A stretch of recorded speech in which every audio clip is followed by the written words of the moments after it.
Hey everybody, Tony D with a quick addendum to the Piney podcast. I went out today to do some shopping. As I said in the other video, the meat situation may be tenuous for a while, excuse me.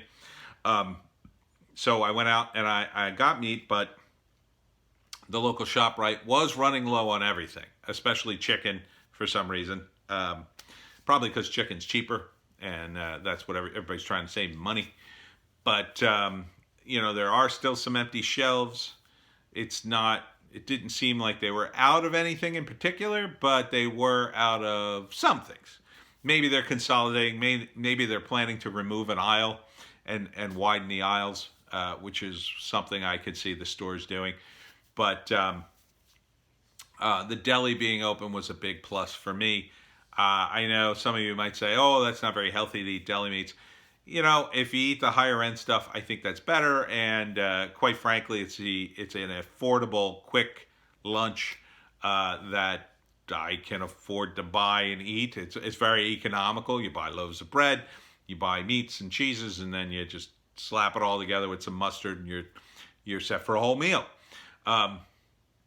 So I'm glad the deli's back, and quite frankly, I'm willing to take the risk to get deli meats at this point. I've tried other stuff. I don't need a second meal in the day that I got to do a lot of prep for. I got stuff to do. And speaking of stuff to do, Piney's. Let me remind you to get your gardens in order. You may need the gardens in this uncertain future. So if you haven't gotten your garden going, now's the time to start thinking about. Now's the time to plant onions. My father put his onions in. He's got his lettuce in. He's got his herbs in. Certainly an herb garden is something a lot of people do. He's got cilantro and I think parsley in.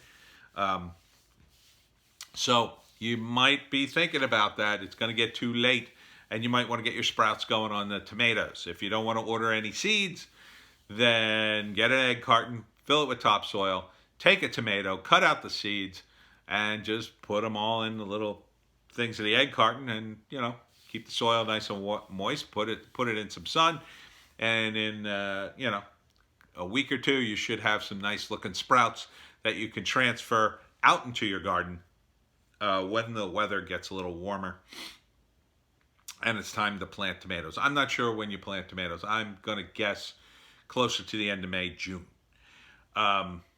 So they're certainly growing them in the hothouses. My father's growing them in the hothouse. So get to work on your garden. You're probably going to need it this summer. Not making any hard and fast predictions because it's such a volatile situation. But if supply lines crumble or at least get disrupted for a time, we may be heading back to a time period where things are a little more seasonal, where it's not like the stores will be empty, but certain things will be unavailable in certain seasons. Like back in the day, we couldn't get avocados and strawberries in the off season. We had to wait. We didn't really get avocados at all. They were kind of an exotic thing, like, oh, avocado, what's that? Because they grow in tropical climes. But like strawberries, there was strawberry season. You got them in the season, you loved them, and then they would go away and you wouldn't see them until next year. So we may be headed to something similar where, certain things just run out and they're seasonal and you just don't see them. So keep that in mind going forward. Don't freak out about it, but it's kind of a first world problem to have. And in some ways it's better because at least you're getting stuff that's in season, so it tastes better. But it also means there'll be less of it. And what I'm seeing at the stores is this pattern of, well, we're letting fewer people in, but like the stores are packed every day now. Because I think I thought about this standing in line. I'm like, why are all these people here on a Tuesday afternoon? This was my time to go shopping as a freelancer because usually no one's here. Oh, right, no one's working. Oh, right, no one has anywhere else to spend their money other than the supermarket. So people are probably buying way more goodies and food than they would normally buy, and spending it there. So we're probably going to just see shortages because people are going to get all fat and lazy and just going to stuff their face and keep binge watching. I mean, at this point, what else is there to do? I mean, I'm glad they opened up the parks and golf courses. That's going to help a little. But, people need to go back to work is the problem. I think this lockdown is really going to we're just going to turn into California. We're going to start seeing more and more protests. We're going to start seeing people get, I think they could tolerate it for like another week. Next week, if we're still in lockdown and Murphy doesn't have any answers, boy, I would send Murphy an email. I really would. Send him an email and just say, hey, it's time to unlock things. Time to speed this up. Maybe just unlock everything at 25% capacity, something like that. But meet us halfway here, Phil. I know I got pretty ranty in the other room, or the other video, but which was the other room. Something like that. These people are going to lose their businesses, and then you're going to have way, way, way more problems. You're going to have homeless people and drugs and crime and not enough money to cover everything that you want to do. I think this entire task force that Phil put together is an absolute insane idea and totally unnecessary. I don't need a bunch of CEOs sitting around going, "Oh, what should we open first, everyone?" I think we can all see that you just open things up and tell everybody to mitigate. What else are they? What other advice could they possibly come up with? What they're going to come up with a new invention or a new thing they have to build or make?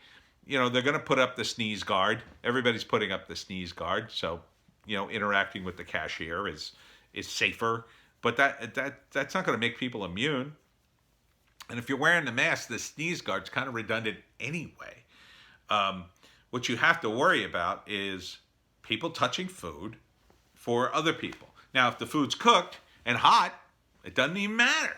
If it comes right hot out of the oven and you slap it on a plate and serve it to somebody, that food's fine. That plate's fine. It's probably been in a super hot dishwasher and it's totally sterilized. So, and if everybody's wearing a mask and then the tables are a little further apart, I think you can open restaurants and bars. I think you can. Take out a few tables and say everybody's got to go at 25% capacity. At least let them get the place open.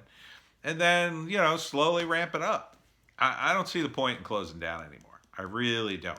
I get it. Maybe up in Bergen and Essex, things are crazy and people are dying and they're crying. Oh, God, don't open. I'm going nuts. And maybe some of your donors are saying that. And there are people who are genuinely fearful. I think you should ramp up for old folks' homes and people who are very sick, in hospitals and whatnot. But the people who are not sick, the people who are young, they're not going to sit home forever, Phil. They're going to go out anyway. And they are going out. I was driving around and I did see some young people walking around with no mask on. Now they're outside. It's fine. Before I got upset by that back in one of my older videos. But now I can see, first off, that it's fine because even though they're not mitigating, they're outside. And the scientific evidence says, outside it's nearly impossible to get the virus from somebody else.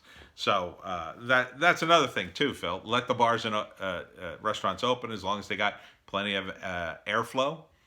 Let them open outside. They've got patios. They certainly can open the decks. Certainly they can open those. Come on. There are plenty of places that open in the summer. They have these huge decks. And if they don't have a deck, they all have parking lots. Let them put out tables in the parking lots and serve people. Why not? Tell them to park somewhere. Let them park on the street or whatever. That would be a way that these people can keep their businesses going.